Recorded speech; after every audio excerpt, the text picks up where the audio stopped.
엄마, 이번 달에 좀 자식한테 전화 오면 혹시 먼저 지갑부터 떠오르시나요? 한참을 기다린 자식 전화, 반가운 마음도 잠시. 또 돈 얘기였습니다. 내가 부모라서 당연히 줘야 하는 건가? 연락은 뜸한데 도움 요청은 빠릅니다. 고맙다는 말도 없고 미안하단 말도 없습니다. 이젠 그냥 돈이 필요할 때만 찾는 존재가 된 기분. 여러분도 그런가요? 오늘 그 마음의 기준을 세우는 이야기입니다. 많이 힘들구나 하며 웃어주면서도 전화를 끊고 나면 혼자 가만히 멍해져요. 우리 나이엔 흔한 일이에요. 퇴직하고 나면 한 푼이 귀한데 자식들은 여전히 부모 지갑을 비상금 통장처럼 생각하죠.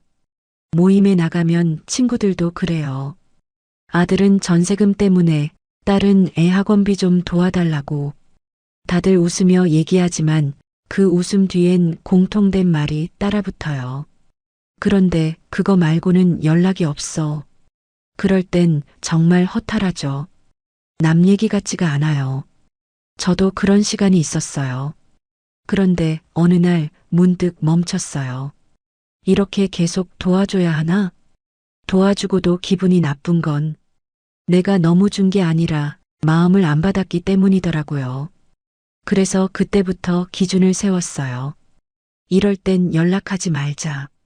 이럴 땐 도와주지 말자. 그랬더니 신기하게도 자식과의 관계가 무너지지 않고 오히려 조금씩 달라지더라고요. 그리고 이건 시작일 뿐이에요. 손주 맡길 때만 부모 찾는 자식, 배우자 눈치만 보며 말 바꾸는 자식, 우리 마음 어디까지 참고 어디서부터 지켜야 할지 앞으로 천천히 하나씩 함께 나눠보겠습니다. 구독과 좋아요, 알림 설정은 이야기를 계속 이어갈 수 있는 큰 힘이 됩니다. 그럼 첫 번째 이야기. 돈 얘기할 때만 연락하는 자식. 그 마음부터 함께 풀어볼게요. 엄마, 진짜 이번 한 번만 도와줘. 다음 달엔 꼭 갚을게. 아들이 그랬어요. 목소리가 급했죠. 전화기 너머에서 숨소리가 거칠었어요. 그래, 얼마나 필요한데? 나도 모르게 바로 묻고 있더라고요. 며칠 뒤 돈을 보내고 나니 아들은 고맙다는 말 한마디 남기고 엄마 잘 지내지? 하고 얼버무렸어요. 그리고 또 한 달이 지나고 그 다음 달도 같은 전화가 왔어요. 금액은 조금씩 커졌고 고마움의 말은 점점 줄어들었어요. 아빠한테는 말하지 마, 알았지? 그 말에 왠지 모르게 마음이 철렁했죠. 내가 도와주는 게 이젠 사랑이 아니라 책임이 됐구나 하고요. 도움을 요청한 자식이 미안함 없이 너무 당연하게 말할 땐 마음에 큰 파문이 남아요. 엄마밖에 없다는 말이 고맙다기보다는 부담으로 들리는 순간이 오거든요. 그 뒤로 자식이 아무 말도 없을 때 그게 제일 마음을 아프게 하더라고요. 우리 세대는 부모에게 손 벌리는 걸 부끄러워했죠. 결혼하고 나면 어떻게든 독립해야 한다는 생각이 컸고요. 하지만 지금 자식 세대는 달라요. 물가도 오르고 전세금도 많고 맞벌이에도 빠듯하다고들 해요. 그건 이해돼요. 문제는 그 빠듯함을 모두 부모가 책임져야 한다고 은근히 기대하는 거죠. 정작 우린 전기 수입도 없이 적금 쪼개 쓰며 버티고 있는데 말이죠. 그 사이 부모는 자식의 긴급 대출 창구처럼 여겨지고 고맙다는 말 한마디도 사치가 되어버리는 시대가 왔어요. 엄마, 이번에도 좀 부탁해. 그 말에 나는 말없이 휴대폰을 내려놨어요.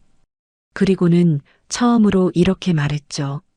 이번엔 나도 좀 생각해 볼게. 그 말 뒤에 내 심장이 그렇게 뛰는 줄 처음 알았어요. 그날 이후로 나는 마음속에 3가지 원칙을 세웠어요. 첫째, 이유 없는 급한 부탁은 거절한다. 아무 설명 없이 지금 필요하다는 말은 내 불안을 자극했어요. 그래서 왜 필요한지, 언제까지 갚을 건지, 정확히 들은 뒤에만 도와주기로 했어요. 처음엔 망설였지만 그렇게 물어보니까 아들도 조금 달라졌어요. 둘째, 내가 먼저 도와주겠다고 말하지 않는다. 예전엔 자식이 힘들어 보이면 내가 먼저 말했죠. 도와줄까? 필요한 거 있어? 그런데 그게 자식에겐 언제든지 나올 돈으로 보였던 것 같아요. 그래서 이제는 먼저 묻지 않고 부탁이 와도 조금 생각해 볼게 하고 시간을 벌었어요. 그랬더니 자식도 고맙다는 말을 자주 하게 되더라고요. 셋째, 도와줄 때는 정확히 기록을 남긴다. 돈 얘기는 가족끼리도 적어두는 게 좋아. 친구가 그러더라고요.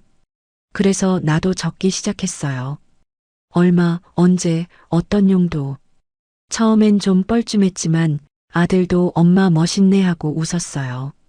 나중엔 오히려 자식이 먼저 적어달라고 하더라고요. 그렇게 하니까 주고도 덜 억울하고 자식도 받는데 미안함이 생겼어요. 작은 변화였지만 그 변화가 내 마음을 덜 흔들리게 했어요. 전화가 오면 무조건 돈 얘기라고 단정하지 않게 됐어요. 가끔은 그냥 안부만 묻고 끊을 때도 있어요. 그럴 땐 통화 끊고 나서도 내 얼굴에 미소가 남아요. 그게 참 오래 가더라고요. 옛날부터 이런 말이 있어요. 마음으로 주지 않으면 진짜 도움이 아니다. 도와줬는데 마음이 불편하면 그건 사랑이 아니라 의무죠. 주고도 마음이 편해야 진짜 베푼 거더라고요. 이젠 나도 기쁜 마음으로 줄 수 있을 때만 도와주기로 했어요. 그게 나도 살고 자식도 사는 길이더라고요. 혹시 여러분도 비슷한 경험 있으셨다면 댓글로 나눠주세요. 이제 두 번째 이야기.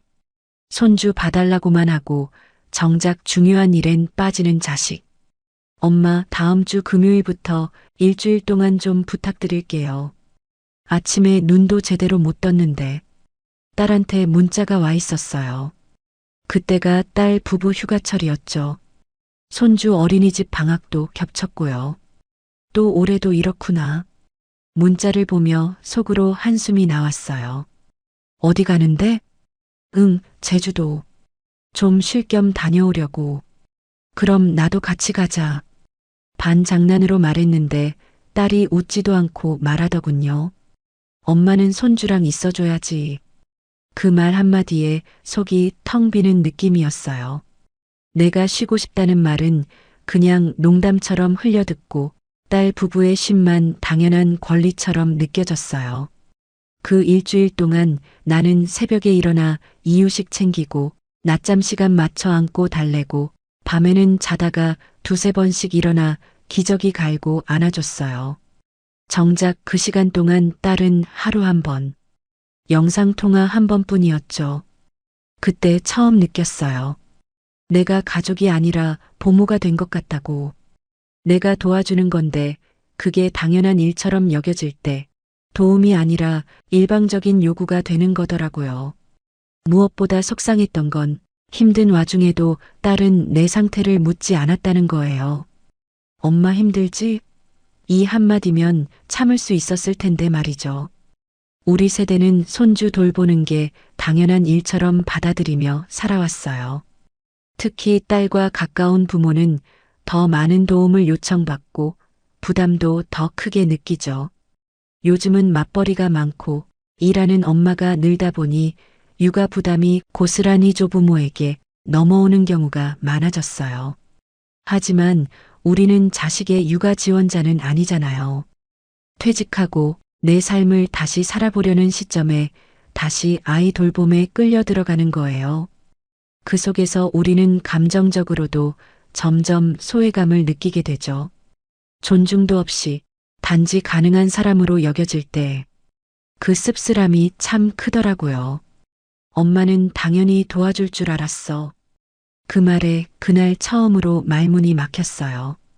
그 한마디가 내가 가족 안에서 어떤 존재로 여겨지는지 확실하게 보여준 순간이었어요. 그때 이후로 나는 세 가지 원칙을 세웠어요. 첫째, 미리 말해두기. 다음 명절, 방학 휴가철이 오기 전에 이번엔 내가 못 도와줄 수도 있어.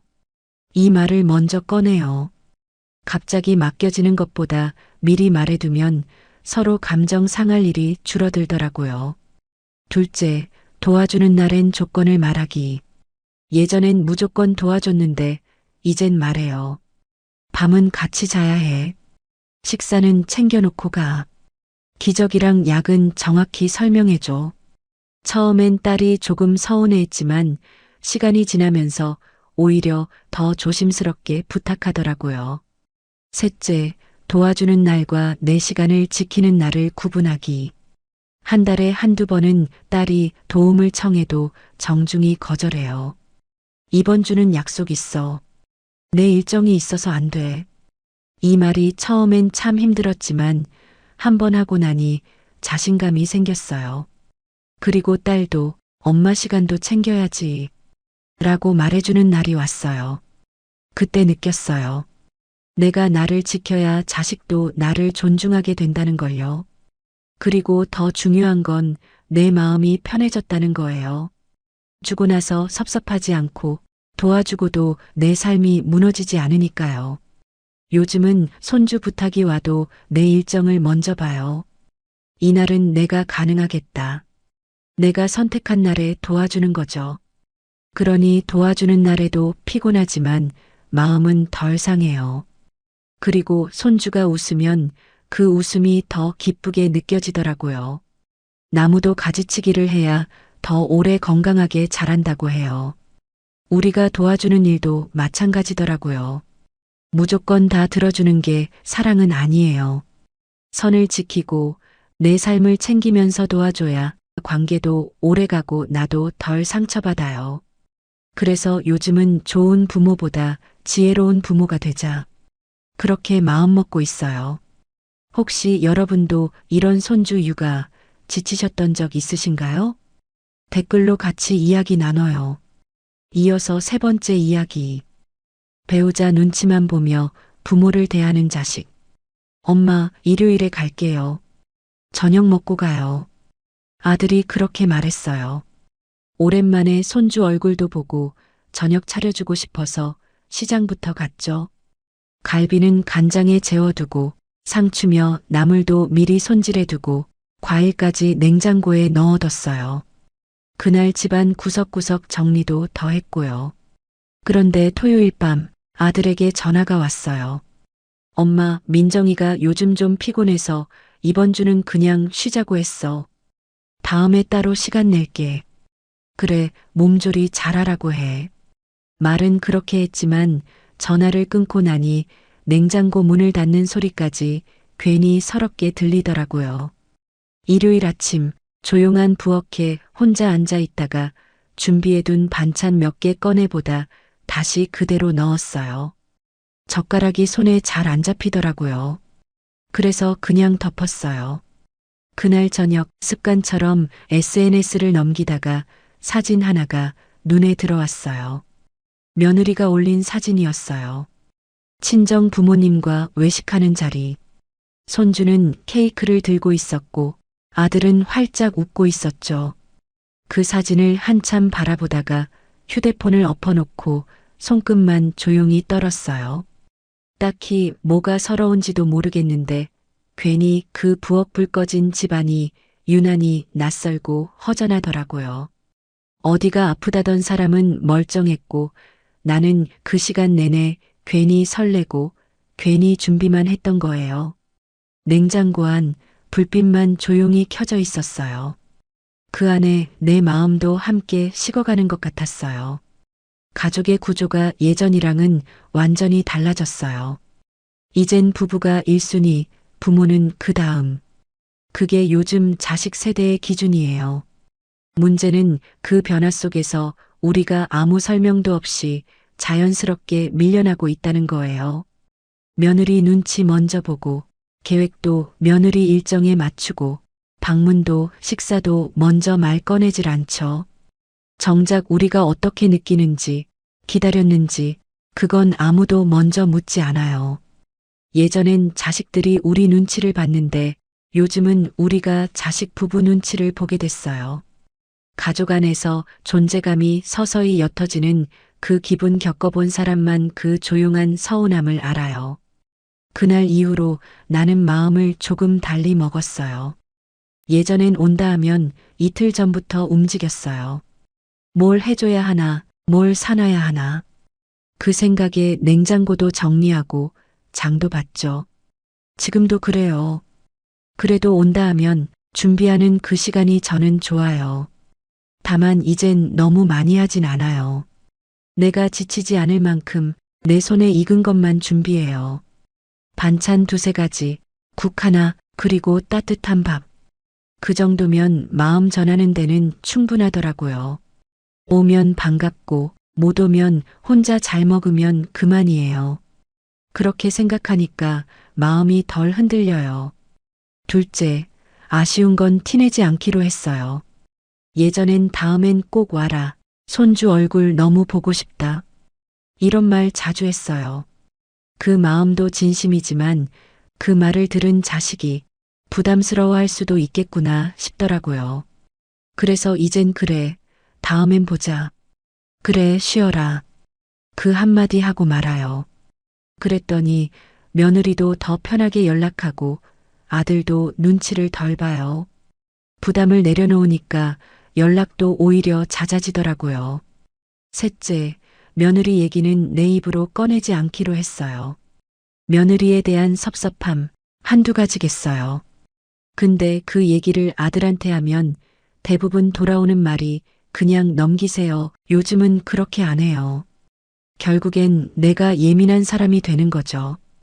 그래서 이제는 며느리 얘긴 안 꺼내요. 안부만 묻고 일상 얘기만 나눠요. 말을 줄이니까 관계가 틀어지지 않고 오히려 조금씩 조심스러운 배려가 생기더라고요. 넷째, 내가 나를 먼저 챙기기로 했어요. 손주 본다고 약속 미루고 파마 예약도 바꾸고 다 그렇게 해왔어요. 근데 돌아오는 말이 이번엔 못 갈 것 같아요. 이런 거면 괜히 내 하루만 흔들리는 거잖아요. 그래서 요즘은 약속이 있으면 그냥 지켜요. 동창 모임도 나가고 혼자 영화도 보고 가끔은 아무 계획 없이 쉬어요. 그랬더니 내 삶이 나한테도 중요해지더라고요. 그리고 놀랍게도 자식도 그걸 느껴요. 엄마 이번 주는 바쁘세요? 이렇게 먼저 물어요. 그때 살짝 웃음이 나왔어요. 아, 내가 내 시간을 지킬 때 존중도 따라오는구나 싶었죠. 이렇게 네 가지. 별거 아닌 것 같지만 이거 하나하나가 내 마음을 지키는 작은 울타리가 되줘요. 그럼에도 우리는 여전히 부모입니다. 자식이 돈 얘기할 때만 연락할 때, 손주 맡길 땐 찾고, 중요한 일엔 빠질 때, 배우자 눈치만 보며 대할 때, 우리 마음은 조금씩 아주 작게 조용히 부서졌습니다. 그래서 우리는 거리를 두는 용기를 선택했습니다. 도움을 줄 땐 기준을 세우고, 서운함엔 선을 긋고, 존중 없는 부탁엔 조용히 고개를 저었습니다. 말보단 기다림으로, 잔소리 대신 침묵으로 내 마음을 지켜냈습니다. 우리 나이엔 다 그래요. 자식은 크고 우린 조금 작아지는 시기. 서운한 건 당연한 일이고 속상한 날이 많은 것도 이제는 자연스러운 일이 됐습니다. 우리만 그런 거 아니에요. 이 길은 우리가 처음 걷는 길이 아니니까요. 같이 걷는 사람이 있다는 걸 잊지 마세요. 너무 어렵게 시작 안 해도 괜찮아요. 딱 한 번 도와주기 전에 생각해 볼게. 그 말부터 꺼내보세요. 그 한마디로 우리 마음도 자식의 태도도 조금씩 달라집니다. 완벽하려 하지 말고 내 마음부터 살펴보세요. 우린 충분히 잘하고 있어요. 이 영상이 마음에 닿았다면 여러분은 혼자가 아닙니다. 비슷한 경험, 비슷한 감정 있으셨다면 댓글로 함께 나눠주세요. 그 말 한 줄이 다른 누군가에겐 큰 위로가 될 수 있습니다. 지금까지 함께 해주셔서 정말 감사합니다. 오늘 도움이 되셨다면 좋아요 한번, 앞으로도 함께하고 싶으시면 구독 한번 부탁드려요. 늘 감사합니다.